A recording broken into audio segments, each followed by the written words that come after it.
Smack in the middle of London, there's the tiny district called Soho. Mac the Knife used to hang around here.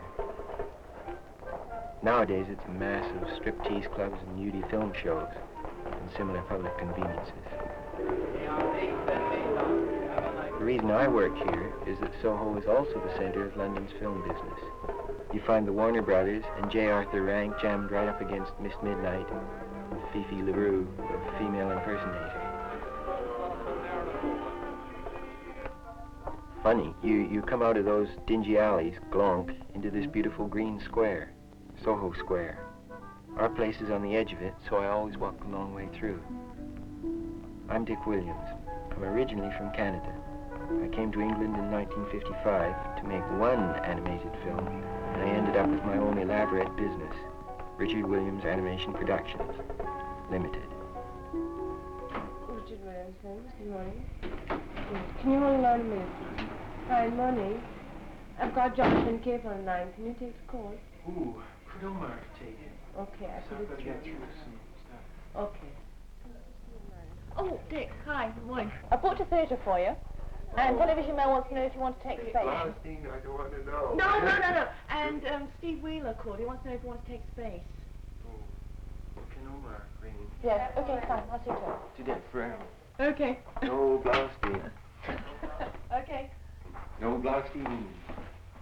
Hi, Dick. Look, we have a letter from the BBC. They want you to do a broadcast on Mullah Nasruddin. Ho-ho. So, he wants about a 5-minute talk. So, can you spare a few minutes in the afternoon and we'll go through a rough script and see what... Yes, we'll run I through just it. get through this stuff. Fine. Because we... All right. I'll give you a buzz. Right. Fine. I always used to work alone.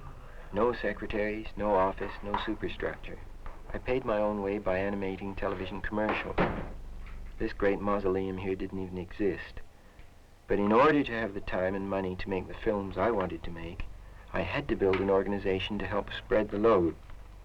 Now, I have an office boy, receptionist, personal secretary, business and production manager, 5 tracing painters, and 3 animators. The end result is I spend even more time running messages. I didn't reckon on Parkinson's law. If I was an employee here, I'd quit. I probably demand from an animator far more than anybody else in town. He has to be as versatile as a director. Roy Jackson is a terrific find. He can work in any style. Today he's between commercials and he's redrawing some animation for one of our own films. An American animator did this scene first, but it wasn't right. Bread is a substance which is for the purpose of nourishing people. It is, in fact, a food. Too vulgar, too conventional, and some of the lip movements are way off. Yes. Roy is now reanimating the whole thing from scratch, refining it. I was just putting my glasses on. Yes. Bring them out. But, yeah, that's more like it would take a second, wouldn't it? I mean, you can 1,000-watt brrr, or whatever you do after he's up. But if he goes like that, it's not old enough or something. It goes, brrr is a compound. Oh no, it's not that one. Brrr. But it's better since he's the first one. If they say, what is bread? And the audience, so, why? Roy's version is clearer and fits the style of the film perfectly. Bread is a substance which is for the purpose of nourishing people. It is, in fact, a food. Bread is a substance which is for the purpose of... Yeah, I think I saw that. You can do practically anything with animation. You can make anything move if you have the technical expertise. We have a guy here with a remarkable knowledge of special effects, Charlie Jenkins. And the only way you can control the exposure, like, because this is very thick underneath here, is to split the whole thing up. Charlie complains that he never gets a chance to do straight animation anymore. He's too busy with these wild effects. We can do everything. All the glitter, the gold, and the moon, Yes. and everything else is piled up on top of the island. We flipped everything over on second exposure. Yeah, marvelous. You want to try the record? Charlie's doing a tricky transition in the title sequence of our film, I, Vor, Pitfalls, the Universal Confidence Man.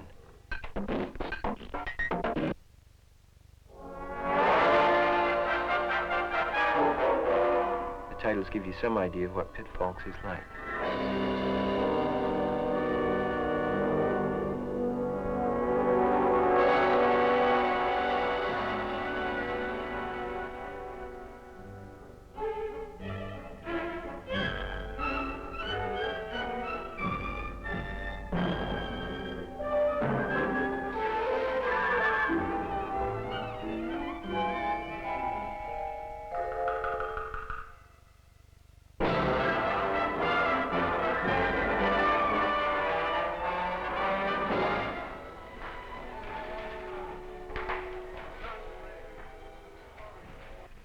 Our newest guy used to be an experienced film designer. Well, I've got up to the point where all the fish that I could see were dead.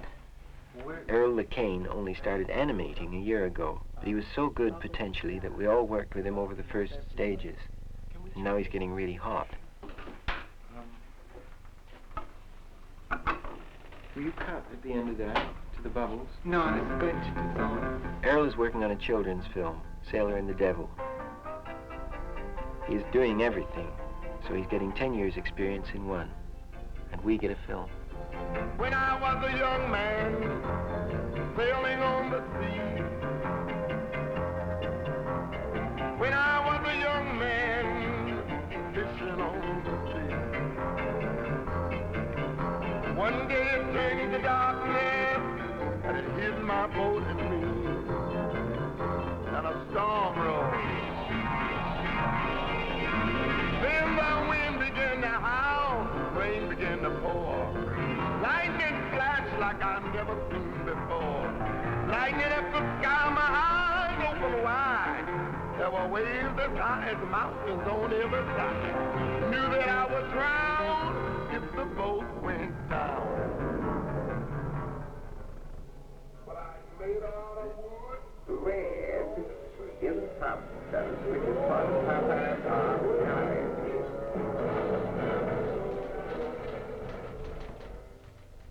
That's my morning round. Now, if the phone doesn't start ringing, I can get to work. This is a typical situation. Instead of the other animators doing commercials to leave me free, they're doing the private projects today, and I'm starting on a commercial. The first step in making any animated film is the storyboard, a script drawn out like a comic strip. From the storyboard, we make the soundtrack. We always record the soundtrack first, and then later fit the animation to it. I am Siegfried. Ron Goodwin has to compose his complete musical score for a film that we won't see until 2 months later. And then really belt the next one, you know. And we'll put a lot of echo on it. You're supposed to be shouting down his horn and sort of... Then I say, what was that? That's right, you're quite right. This is from here.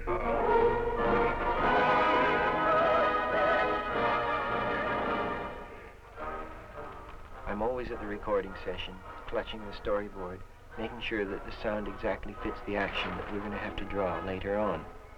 Of course, Ron may come up with a new idea in his music, so I'm there to adjust the storyboard to fit him. This is a 1-minute commercial for a chain of restaurants called Peter Evans Eating Houses. Was it called Peter Evans, is it? Yes. Peter Evans, take one.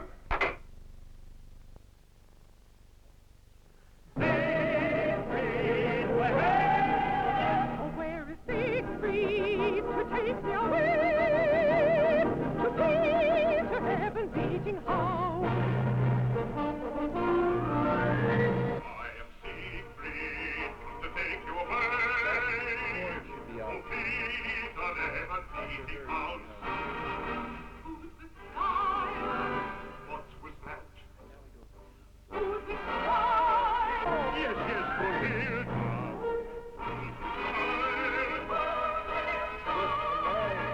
to be to heaven, fulfilled with style. To be to heaven, to be to heaven, to be to heaven, fulfilled with style. To be to heaven, fulfilled with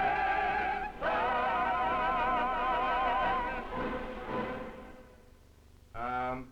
Well, if it's possible to duck it out there, I prefer not on the choir. It's just this effect. You see, what in the picture, she's bellowing down the horn at him, and he's bellowing back up the horn at her. So it should sound as if it's all going swimming around inside the horn, really. Yeah. What it is, if it comes in here, she says, where is he? Take me away. And the horn, this terrible horn comes in. Yeah, it'd be funny, actually, wouldn't it? Well, it can be terrible, can't it, Ron? I mean, musically, at that Yeah, I don't want to point. be too bad, actually.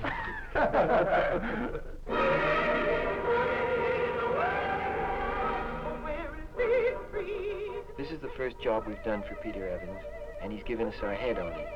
In fact, we're blowing all our profit on the large orchestra and chorus. We're going to give him full whack. To take you away, oh, Peter Evans' eating house. Near the end of the session, in comes Peter Evans himself, just to make sure we're giving him full whack. This is always a scary moment. He's gambling his shirt on us, but he can't really tell what he's getting.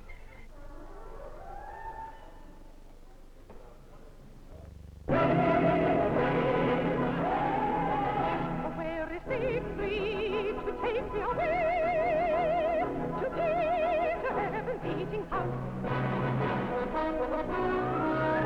I am Siegfried, come to take you away to Peter Evans' eating house. Food with style. What was that? Food with style. Yes, yes, for me. Food with style. To Peter Evans. Food with style. To Peter Evans. To Peter Evans. To Peter